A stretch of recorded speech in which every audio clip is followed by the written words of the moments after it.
What's up, legends? Welcome to New Car, and welcome to the absolute epicenter of the automotive world right now, Auto Guangzhou 2025.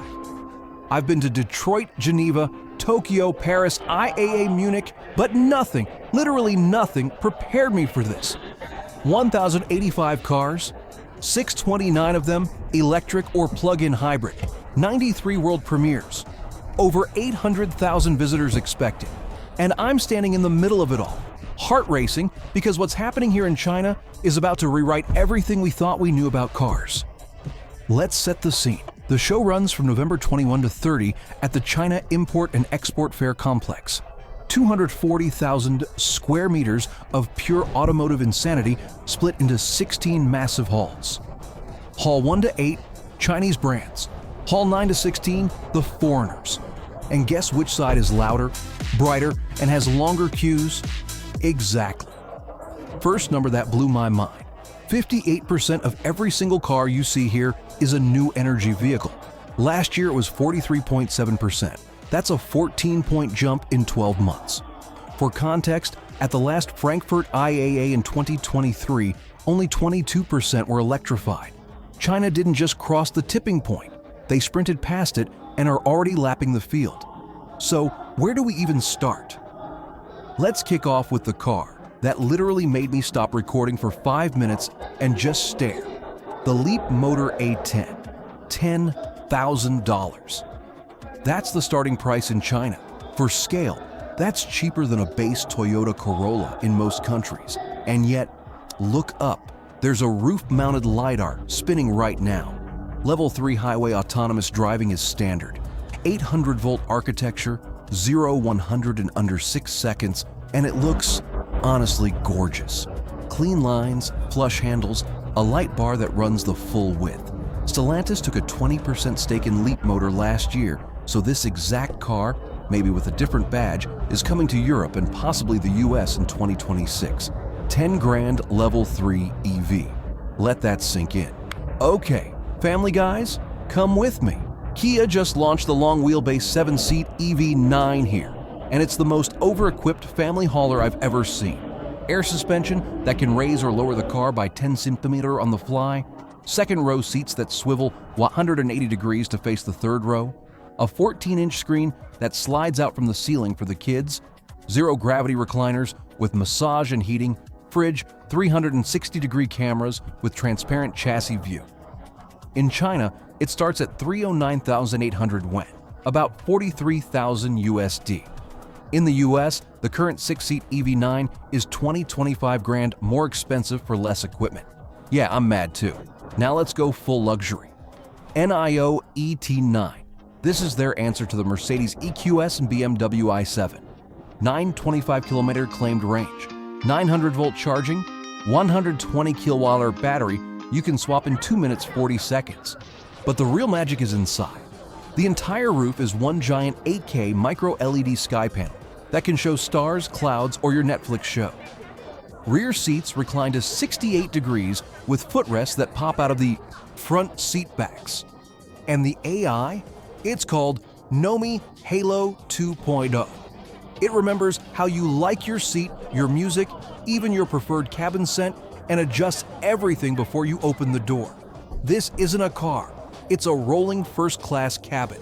Fun fact, NIO has more battery swap stations in China than Tesla has superchargers in the entire United States.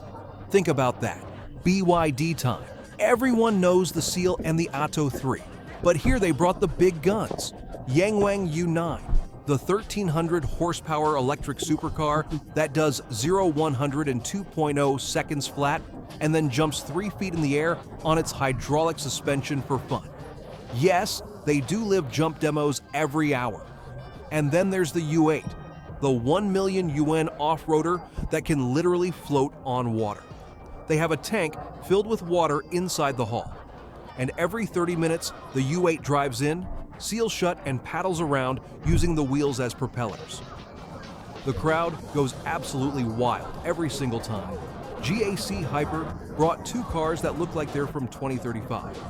The Hyper HL is an all-electric luxury MPV with rear suicide doors that open 90 degrees, Then the seats rotate 180 degrees, so 4 executives can have a board meeting at 120 seconds-kilometer range. 27-speaker B&O system, champagne fridge set to exactly 6 degrees, and a perfume atomizer with 8 different scents. This is what replaces the Mercedes V-Class for Chinese CEOs. The Hyper SS sedan, 1.9 second, 0-100 kilometer range, 1.9. That's faster than a Ducati Panigale on a drag strip. Geely Galaxy Eye of the Storm concept, gull-wing doors, transparent hood that shows the glowing electric motors underneath, and an AI companion that projects as a hologram on the passenger seat. Zeekr Mix, the robotaxi-ready MPV with no B-pillar and a steering wheel that slides from left to right depending on the market.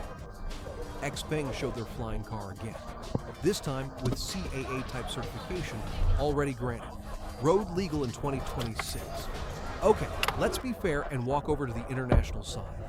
Mercedes launched the new electric CLA, 750 km WLTP, gorgeous hyperscreen, 800-volt charging, beautiful car. BMW has the Vision Neue Klasse X. The production version arrives 2026. Audi showed the A6 e-tron Sportback with 700-plus kilometer range. All incredible machines, but when you've just seen a 15K Chinese sedan with the same range and LIDAR, the mood in these halls feels different, quieter. The crowds are thinner. Toyota and Honda went all in on hybrids. The new Crown Signia, the Accord plug-in. Fantastic cars, super refined, but people walk past them to go film the latest 20K EV that can drive itself on the highway. Here's the uncomfortable truth after 4 days of walking this show. The legacy brands aren't losing because their cars are bad. They're losing because the value equation has completely flipped. In 2025, you can buy a Chinese EV with Level 3 autonomy, air suspension, 800-volt charging, and a 700 km range for the price of a loaded Honda CR-V back home. That's not fair competition anymore. That's a knockout punch. So what does Auto Guangzhou 2025 really mean for us in the West? 1. Prices are about to crash. Either the Europeans and Americans slash margins, or Chinese brands flood markets with 15-tolerant 30K EVs that embarrass 60K competitors. 2. Software and autonomy gap is now measured in years, not months. 3. Battery swapping might actually become a thing again. NIO, AIDO, and others have 3,000-plus swap stations combined already. This isn't China catching up anymore. This is China lapping the world while the others are still warming up the tires.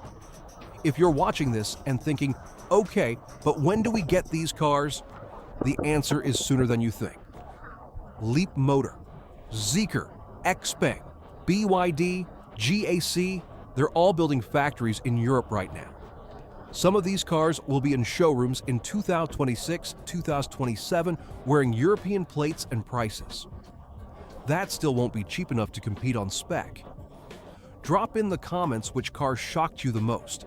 The 10 grand LIDAR Leapmotor, the floating BYD, the boardroom on wheels GAC. Smash the like button if you're as mind blown as I am right now. Subscribe and hit the bell because next week I'm flying to Los Angeles Auto Show to see how the Americans respond to all this madness. This is New Car, reporting live from the future. Guangzhou, November 2025. The automotive world just changed forever, and I was here to see it happen. See you in the next one.